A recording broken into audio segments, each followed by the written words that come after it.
Bien, gracias, Ali. Qué bueno, muy buenos días a todos. Estamos a martes 17.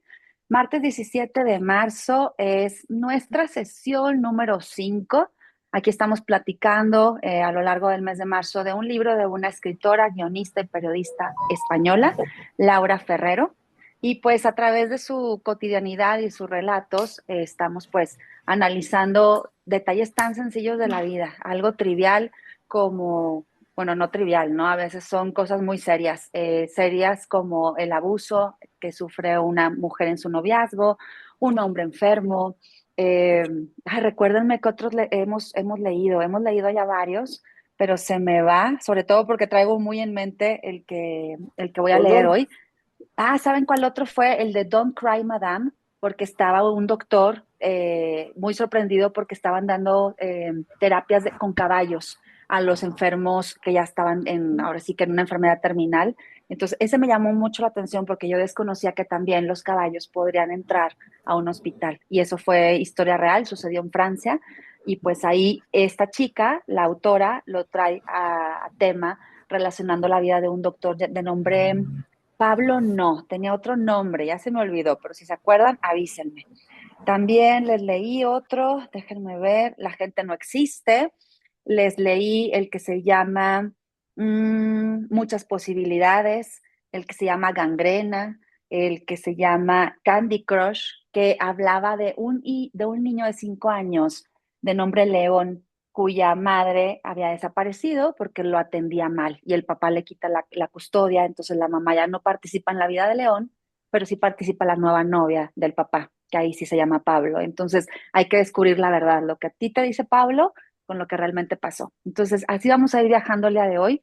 Y justo el que hoy les voy a leer en este martes 17 se llama Son preciosas, haciendo referencia a qué es lo que es precioso. Vamos a ver en un momento más qué es precioso y gracias por estar, pues vamos a compartir esto del tema del apapacho literario y les voy a leer un relato de Irene Vallejo, aquí se las presento. Ella ronda los 47, los 48 años. Ya les he platicado que se hizo sumamente famosa porque escribió un libro de ensayo gigante que se llama El infinito en un junco. Y ella escribe ese libro y resulta que, ¡pum!, o sea, se va como la espuma. Ella nunca creyó que en el 2019 su libro, hoy al 2026, tuviera más de 40 traducciones, más de 1 millón de venta de ejemplares. O sea, es un librazo si quieres entender un poco de los griegos, de los romanos, del libro, de lo que transmite el libro, de cómo el libro se ha cuidado, cómo estaba hecho un libro. Parece como que ay, va a ser muy teórico, pero sí vincula mucho su vida y aspectos personales en el libro. Entonces creo que vale la pena leerlo. Ahorita se los muestro, por aquí lo debo de tener atrás. Y bueno, hoy les voy a leer el relato que se llama Mucho Cuento.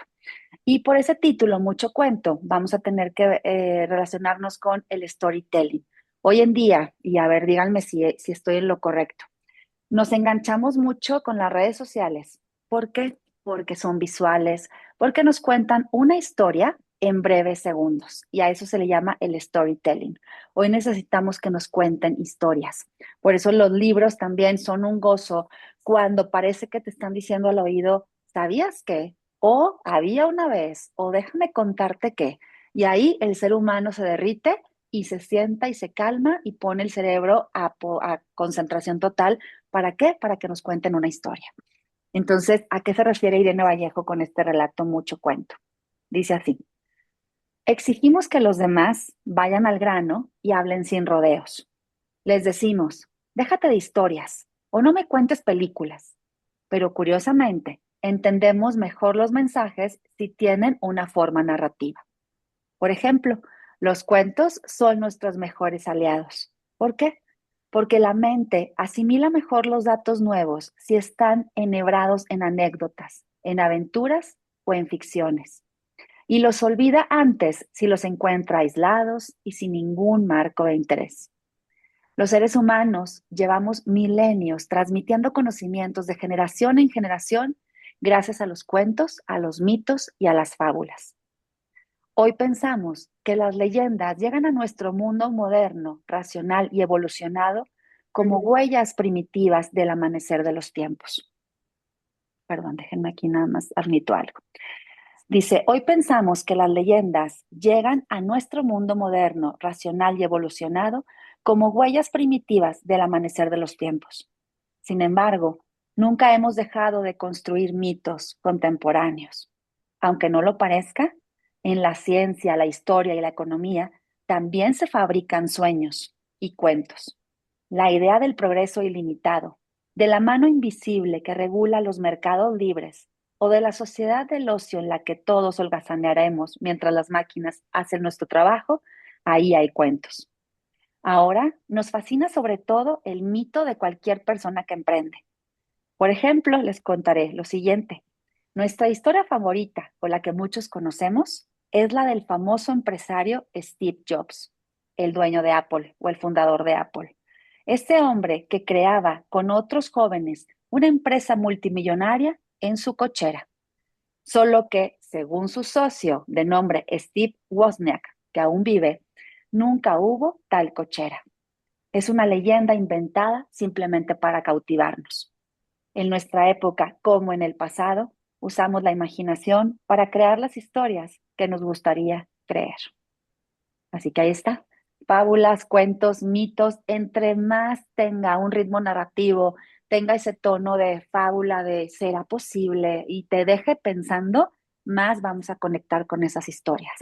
En cambio, lo que parece aislado, lo que no parece que tiene un marco, un contexto, pues no nos cautiva, no nos engancha y soltamos cualquier tema que nos narren o cualquier libro que estemos leyendo. Así que mucho cuento. Así somos los seres humanos. Yo leí hace un mes un libro, no sé si se los mostré aquí, que se llama La noche en que Frankenstein leyó El Quijote. Y el título engancha. ¿Por qué engancha? Porque en la portada del libro viene la criatura inventada por el doctor Frankenstein y está leyendo El Quijote, ¿sí? De Miguel Cervantes de Saavedra.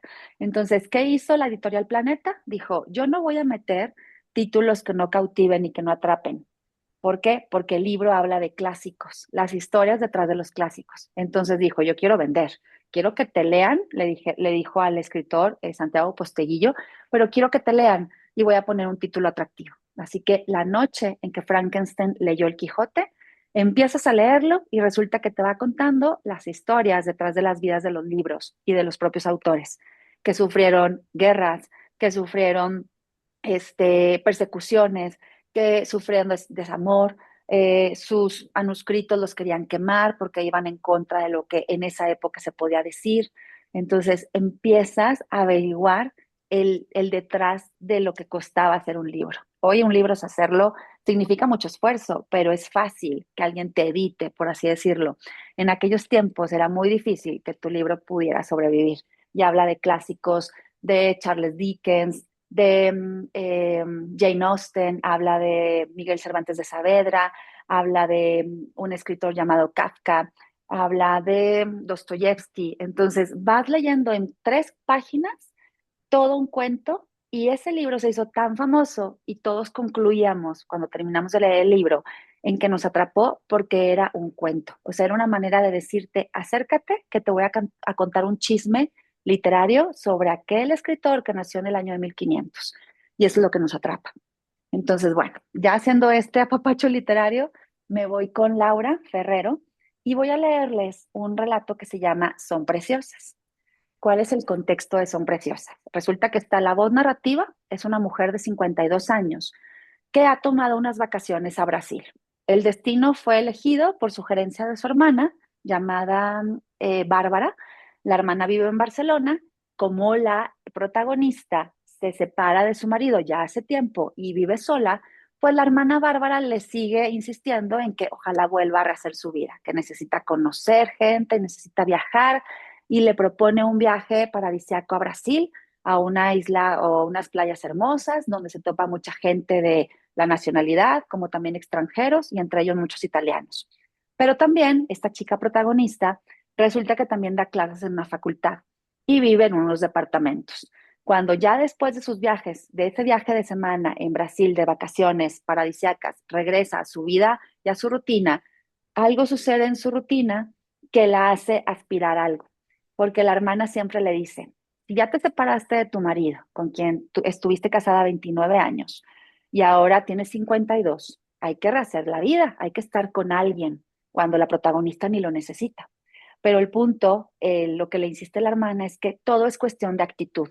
Cuando a veces estás solo y crees que no necesitas a nadie, si tú cambias tu actitud, vas a empezar a conectar con más personas, vas a empezar a ir a sitios donde están las personas idóneas o donde están los solteros, que tú te rodees de personas que sean similares a ti en los gustos, ¿no? Entonces la hermana siempre le dice, es que la actitud es lo que hace la diferencia. Así que vamos a ver si la protagonista se toma en serio esa palabra y le pone actitud para por fin darse una oportunidad y conocer a alguien. Entonces, en eso vamos a ir en esta narrativa de Son Preciosas. Y dice Laura Ferrero, con el libro La gente no existe. Relato, Son Preciosas. Llegué de las vacaciones cansada de las vacaciones y de los selfies que se hacían todos los italianos que conocí ahí, ellas y ellos posando en diminutos trajes de baño con estampados de leopardo en las aguas cristalinas de la costa norte de Brasil. La descripción que me habían hecho mis nuevas amigas del gimnasio, de aquel idílico sitio al que fuimos, es que era un pueblo remoto, sin electricidad siquiera, ni rastro de asfalto, solo arena. Únicamente era cierto lo último, arena, solo arena. Habíamos estado 10 días en ese hotel llamado Club Ventos, especializado en deportes de viento, como su propio nombre lo indica, cuando se daba la casualidad de que ninguna de nosotras se había subido nunca a una tabla de surf y tampoco había expresado el deseo de hacerlo alguna vez en la vida. Terminaron esas vacaciones en Brasil y regresé a Barcelona cansada de esas vacaciones, pero especialmente extenuada de esa idealización enloquecida de unas aguas cristalinas entre palmeras y cocos, caipiriñas de frutas exóticas y del ritmo cíclico y soporífero que adquirió una semana desprovista de sentido, de aquellos miércoles de concierto en el hotel viendo el atardecer, de aquellos cometas en el kite o de la gente surfeando, poniéndole comillas al sol, horrorizada de todos los conciertos a los que fuimos de reggaetón, de los argentinos maduros que se aproximaban a nosotros diciéndonos, che, qué linda sos, española, ¿verdad? De los guisados con camarones fritos que no sabían nada. Yo estaba cansada de las vacaciones. Fue mi hermana pequeña, Bárbara, desde la comodidad de sus vacaciones familiares perfectamente planificadas, la que insistió en aquel disparatado plan.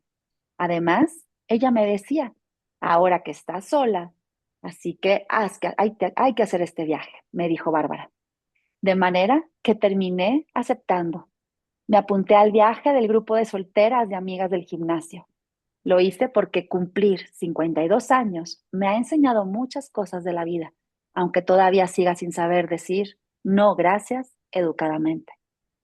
Ya de regreso a Barcelona, cuando mi hermana Bárbara me recogió en el aeropuerto, se me echó al cuello y pude sentir en aquel abrazo cálido cierta culpabilidad que constaté cuando me dijo que sentía mucho haber insistido en ese viaje, que viendo, que viendo las fotos que le había ido yo enviando por celular, ella presentía que me había aburrido.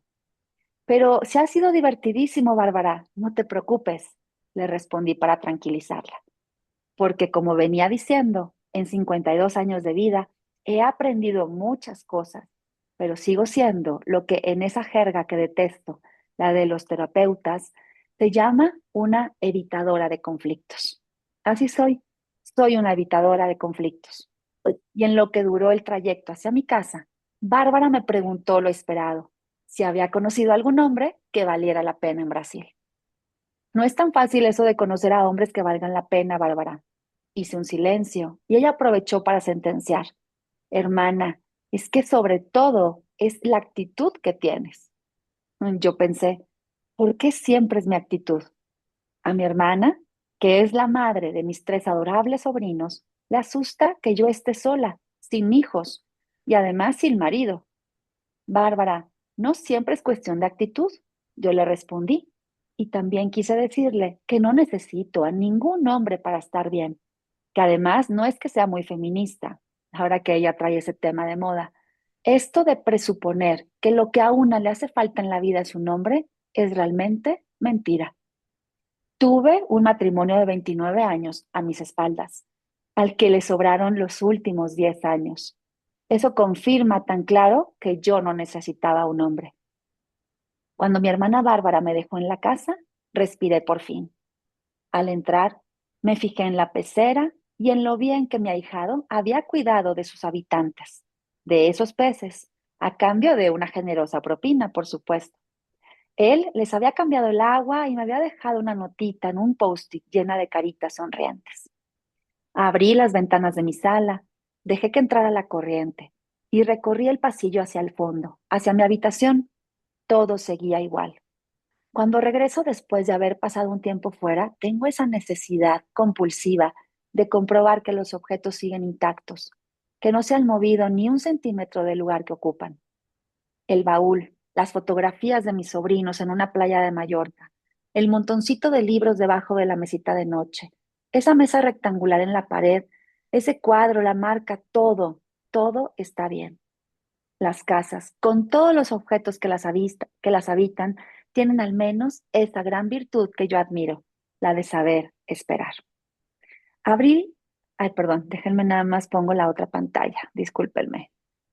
Vamos bien, no los estoy confundiendo, está claro, hasta ahorita está una protagonista, no sé el nombre, no lo han dicho, y Bárbara que la ha ido a recoger al aeropuerto, la deja en su casa, y esta chica que narra de 52 años, pues tiene ese TOC compulsivo, el trastorno obsesivo compulsivo de que todo esté en su lugar, que a pesar de que su sobrino le ayudó con los peces, que no haya movido absolutamente nada. Abrí también las contraventanas que dan a la pequeña terraza a la que se accede desde mi habitación. Miré al cielo y revisé todos los tejados de Barcelona. Como para terminar el reconocimiento, en ese momento bajé la vista a los pies de mi edificio y asombrada me encontré con un increíble jardín florido que no existía 2 semanas antes. En ese jardín florido descubrí todo tipo de flores, las más increíbles tonalidades, rojas, violetas, naranjas, incluso azules. Asimismo, vi árboles frutales, arbustos y una hiedra envolviendo una columna. Salta a la vista que no soy ni he sido una experta en plantas. Así que, a bote pronto, sabría diferenciar un pino de un abeto o un cactus, pero eso sería todo lo que podría distinguir.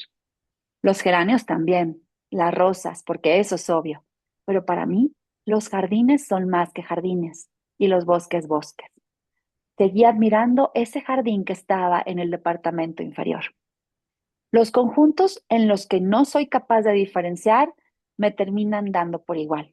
¿Qué es una magnolia? ¿Qué es un abedule? ¿Qué es un arce? ¿Qué es una grisinias? No sé nada de plantas.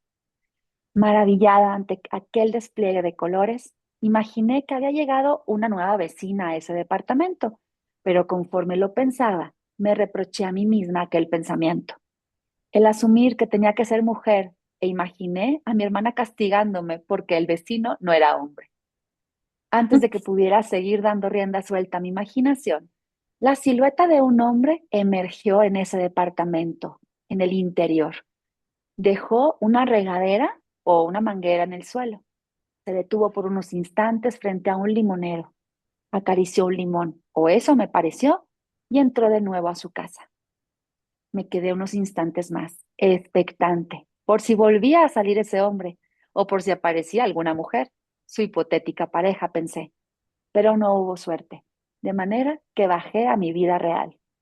Puse lavadoras, logré vencer el letargo del sueño mientras empezaba a ver una serie que mis alumnos me habían recomendado. Finalmente caí rendida en la cama, dando gracias, en secreto, a que la rutina volviera, a no tener que andar de nuevo por la arena de Brasil, de aquella playa llena de cuerpos musculados al acecho de sol y viento.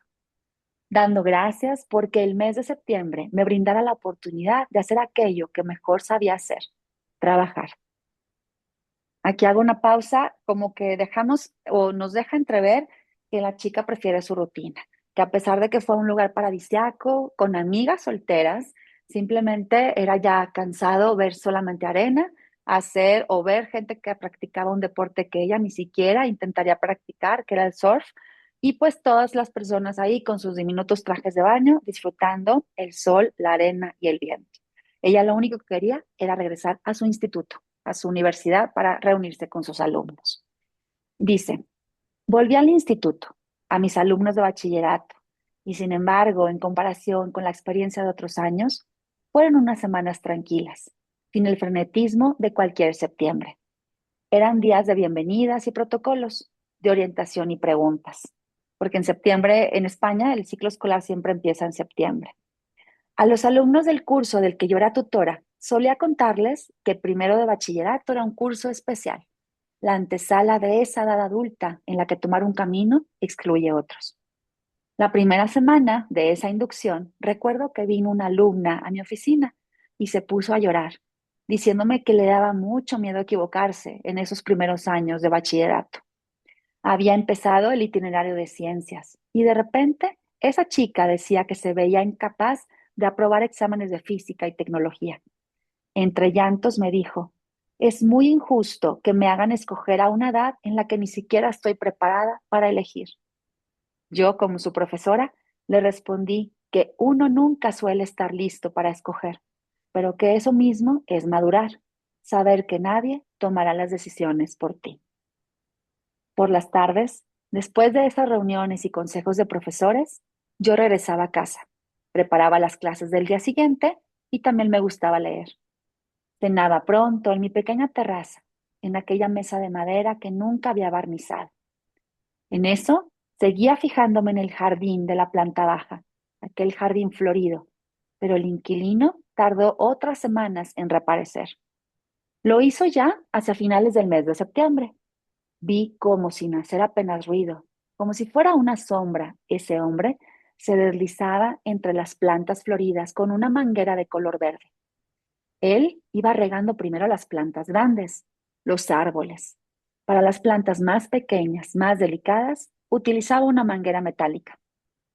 Después pasaba un paño blanco por esas hojas que a mí se me antojaban tan increíblemente verdes desde la distancia de mi terraza.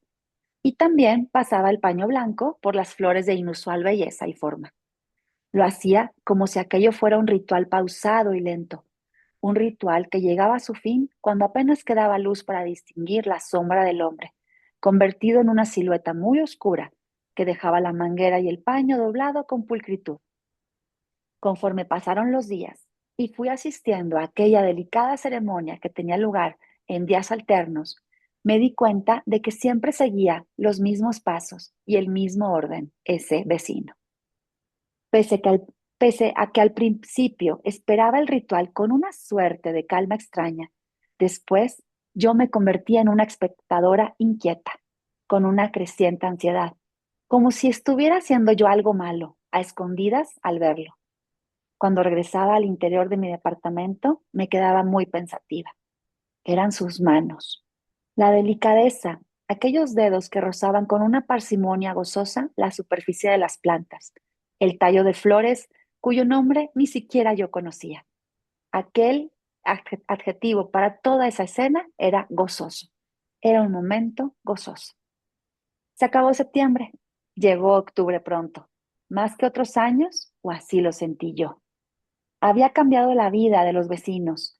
Los tejados, los departamentos que veía a distancia se fueron vaciando progresivamente, por la que sucedían días alternos, unos pisos más abajo. Esa vida que se me insuflaba el hombre era como a oscuras. Siempre aparecía, encendía unas luces tenues e iba dedicando los últimos minutos de luz a sus plantas y a sus árboles. A veces temía que fuera a ahogarlas, porque tenía entendido que no era necesario regarlas tan a menudo. Pero me parecía que la opinión de una mujer que no distingue entre un abeto y un pino no importaría. Me sorprendía que, más allá de la mesa de madera, comparada con la del tamaño del jardín, el señor o mi vecino no tuviera ningún otro mueble, ni siquiera sillas. De haber vivido yo ahí, de haber sabido cuidar un jardín tan precioso como aquel que yo veía, hubiera cenado todos los días envuelta por la fragancia de ese jardín, esa fragancia que imaginaba que desprendería toda aquella frondosidad. Por mucho que lo intenté, no logré ver la cara de mi vecino en ningún momento. Lo único que veía es que él llevaba el pelo largo, y cuando se agachaba frente a la más grande de las macetas, la del limonero, yo solo veía una nariz perfectamente cincelada y mechones de cabello que le caían sobre la frente. Le eché o le calculé unos 40 y tantos. O eso le dije a mi hermana Bárbara cuando me llamó para preguntarme que qué tal estaba el vecino y si de paso ya había podido hablar con él. Pensé en aquello que me decía Bárbara, lo de la actitud, y le dije que creía que sí había conocido a alguien. Bárbara dijo, pero cuéntame, anda, que ya sabes que me haría tan feliz verte otra vez con alguien. Terminamos la llamada. La corté dándole un solo dato que inventé sobre la marcha, la edad. Le dije que más o menos tendría 44, 45 años. Colgamos el teléfono y me reí para mis adentros como si hubiera logrado una pequeña victoria. Podría, por ejemplo, haber forzado un encuentro en el portal de mi edificio, frente a nuestros correos, pero no me atreví. En ese mismo sentido expansionista, podría haber pensado en alguna estrategia o simplemente bajar y timbrar para darle la bienvenida, como hubiera hecho con cualquier otro vecino. Me decía a mí misma que quería ser amable con aquel hombre, pero lo que más se acercaba a mi deseo era lo que terminé confesándole a mi hermana Bárbara la siguiente vez que hablamos. ¿Cómo sería que te tocaran esas manos? Le pregunté a mi hermana Bárbara. Eso era lo que yo me imaginaba.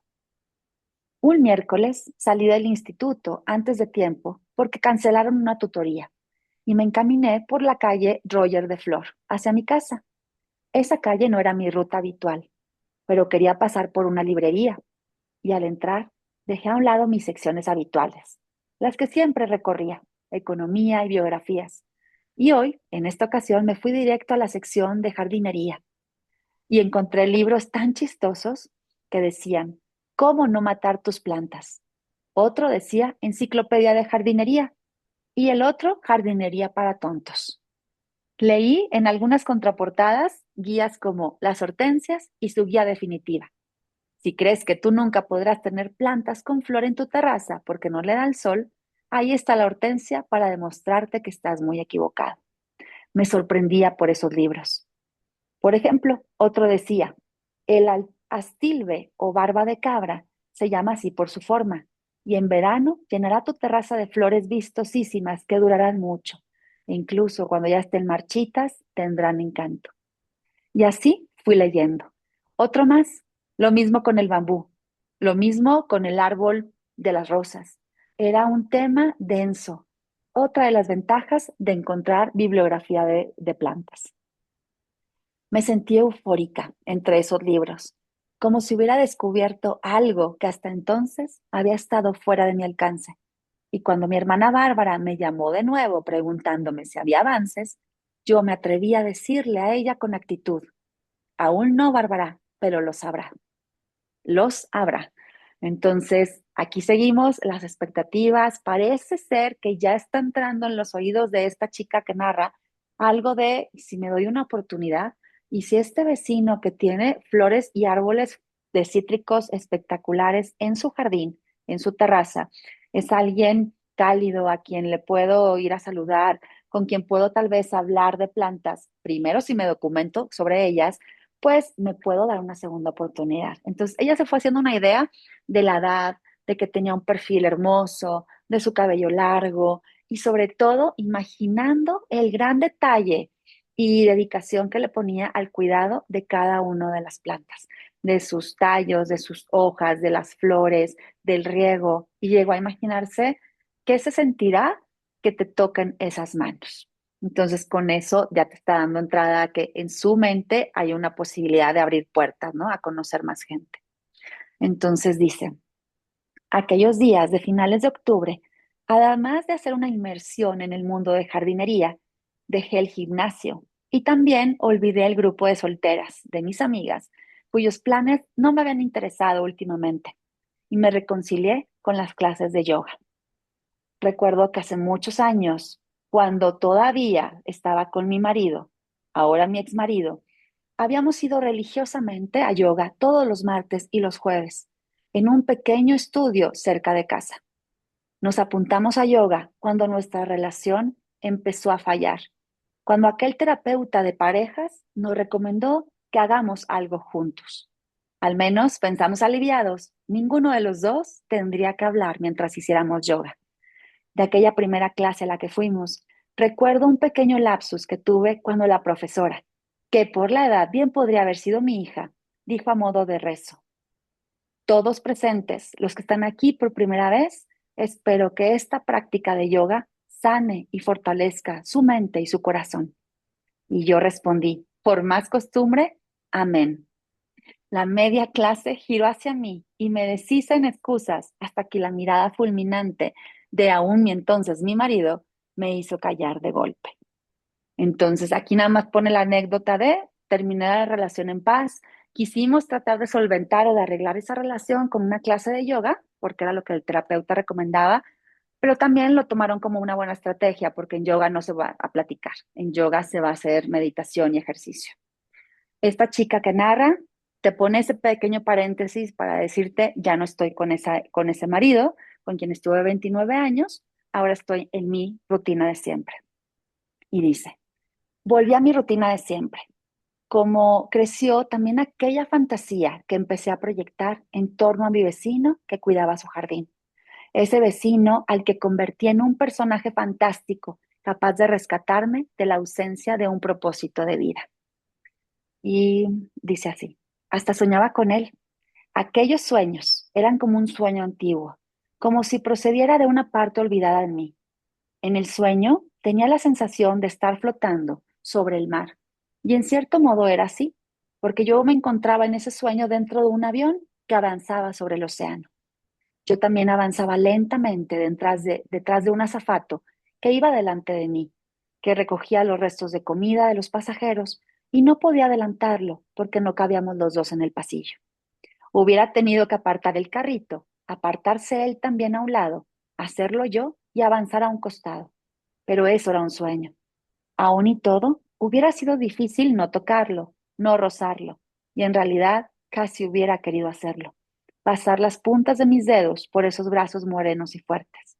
Entonces, ese azafato se giró y me observó. Comprendí que era en realidad el hombre de las plantas, mi vecino. Entonces lo tenía hasta el colmo, ¿no? Lo soñaba, lo espiaba, sentía que estaba haciendo algo prohibido, porque siempre quería ver el trato que le daba a las plantas. Al final, hago todo rápido, como si estuviera huyendo. Se mezclan muchas cosas, mi sueño en el avión, la curiosidad con ese vecino, la aceptación, mi actitud. Todo lo hago atropelladamente, quizá porque quiero aceptar que quiero una oportunidad con él. Se me ocurre hacer algo. Tomo cierta ropa, la escojo cuidadosamente. Me encuentro en mi terraza. Escojo sujetadores de encaje, que son brasiers, una camiseta de raso, una pashmina que me regaló mi exmarido, todo de seda. Todo eso se me ocurre tirarlo hacia el patio del vecino y con la fuerza de la gravedad lo lleva hacia abajo. Esa ropa seleccionada cae al suelo. Un sujetador en la hortensia. La pashmina se enreda en la bugambilia, aún florida, y todo lo demás en las rosas. Me digo y me respondo, pues por sus manos, porque cada día las riega, me imagino que esas manos también van a tocar mi ropa. Entonces, mi tarea hace efecto. Espero a que el vecino salga, como cada noche. Y cuando el vecino sale, veo que se detiene en el marco de su puerta, asombrado ante el espectáculo de ver ropa ajena en su jardín, ante esos habitantes repentinos de seda que arrancan todo el espectáculo. Yo observo, decido correr, tomo el ascensor y tarda, y entonces bajo por las escaleras. Llego volando a la puerta del vecino. Timbro con insistencia como si no hubiera el mañana. Cuando por fin el vecino me abre, cuando lo tengo frente a mí, pienso que es el hombre más hermoso que he visto jamás. Perdón, buenas tardes, es que se me ha caído entero, perdón. Sí, lo he visto, dice con una voz profunda. Pasa, ¿tienes algo para poder recoger esa ropa que se cayó? He olvidado ese algo. No, no te preocupes, aquí tengo un cesto. Pasa, creo que te podrá servir. Esta chica, entonces, la narradora, entra y cuando entra, le embarga una profunda timidez, tanto que se queda sin decir nada. El vecino tiene una sala austera, pero llena de estanterías y libros. El vecino me señala el pasillo que lleva hacia el jardín y me hace un gesto para que me dirija hacia allá, mientras él va por el cesto. Me voy acercando a ese jardín. Siento los pasos de mi vecino detrás de mí.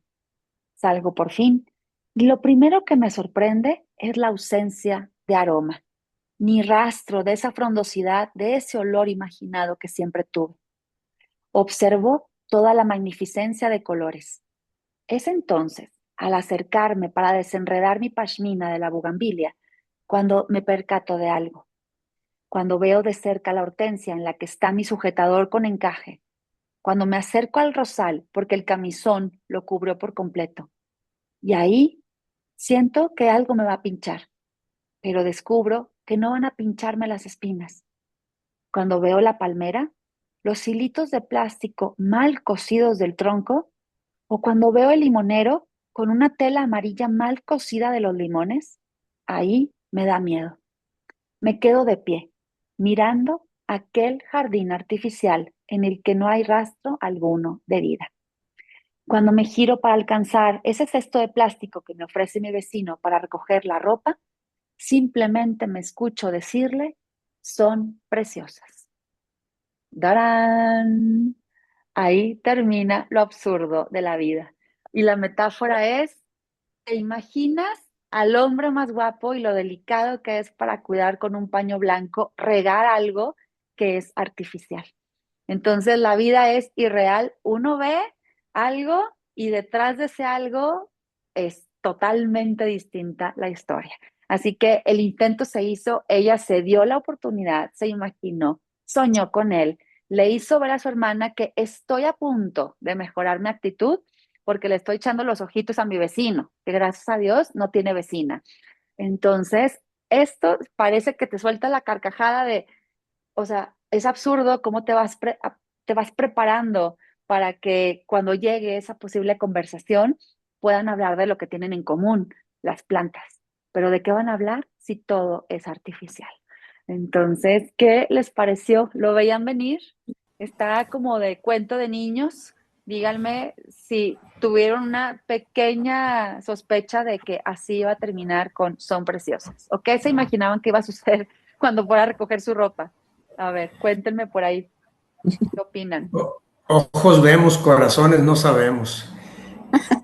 Claro, No das, todo lo que brilla es oro. no todo lo que brilla es Las oro, pero apariencias engañan. claro, y también que solito estaría el vecino para dedicarse solamente a plantas artificiales, o sea, de plástico, los limoneros con tela amarilla, yo creo que era muy creativo, hizo todo muy, muy lindo, pero ni siquiera era real. Entonces sí, la soledad de uno, la aspiración de otra, se dio la oportunidad de esa actitud, la hermana estaba más que feliz, volvió a ver como luz en su vida y no fue así. Entonces, aquí está de nueva cuenta, Laura Ferrero dice lo cotidiano, lo que dejamos pasar cuando observamos los tejados, porque aquí dice, ya estoy en Barcelona y estoy viendo los tejados y la vida de los vecinos. Yo corté algunos párrafos y literalmente ella decía, desde mi altura veo las ventanas de cuando están cenando, cuando están supuestamente platicando, con charlas imaginarias, también cuando le da el consejo a la alumna y le dice, pues vete preparando porque es mejor ir madurando para que nadie tome las decisiones por ti. Entonces, da pequeños consejos, pero aquí también se revierte porque ella parece que a sus 52 años nunca creyó que le fuera a pasar eso, ¿no? Entonces, se desvaneció el sueño y yo creo que va a terminar, va a dejar de ver ese jardín que estaba en su terraza de la forma en como ya lo veía, ¿no? Lo veía con mucho anhelo. Entonces se le acaba la ilusión. Espero que encuentre otra en la vida. Entonces, así nos quedamos. Mucho cuento, casi creo que como Irene Vallejo, las historias de algo tan simple. Imagínense si lo quisiéramos relatar en una página. Llegué de vacaciones, me fui a mi departamento, descubrí que había un jardín, lo admiré, me encantó, me fui a presentar porque quiero ver el jardín y resulta que aparte me encontré un vecino guapo y el jardín era falso. O sea, todo lo que puedes resumir rápido, pero aquí está el storytelling, ¿no? Lo que ella dice, la humanidad está hecha para que nos cuenten, para que nos digan, para que nos den como con mitos, con fábulas, con metáforas y tú vayas aprendiendo, ¿no? Y que no nada más quede una historia simple y sin ningún marco y ningún contexto. Pues bueno, espero que les haya gustado. Claro Aquí que sí. cortamos. Mañana Ella se traigo hizo su otro. propia película, Ali. Totalmente, Betty. Se hizo su propia película. No sé si les ha pasado ahorita que dices eso, cuando van a un restaurante y no hay plática de por medio, pues empiezas a jugar a ver, la otra pareja, ¿qué será? ¿Qué estarán diciendo? ¿Serán esposos? ¿Será el amante? ¿Estarán enojados? Fíjate, y empiezas a imaginarte un poco para tener un hilo conductor y platicar de alguien ajeno, porque a lo mejor en tu mesa no hay plática, ¿no? Entonces ahí puede ser una práctica que podemos hacer. Si observáramos a nuestros vecinos, ¿qué descubriríamos? ¿Latinaríamos? Vamos a ver. Y mañana les voy a leer otro que se llama Carrusel. También está muy lindo. Espero que nos acompañen mañana. Y pues me despido. Nos saludamos mañana miércoles. Espero que tengan excelente día, ¿eh? Cuídense mucho. Igualmente. Gracias. Gracias, Buen día, gracias, muchas Hasta Carmen. luego a gracias. Hasta todos. mañana. Cuídense Mañana. mucho, Betty. Gracias. Hasta luego, Maya. Hasta Vaya a luego. todos. Un abrazo. Bye. Bye. Gracias, igual, bye.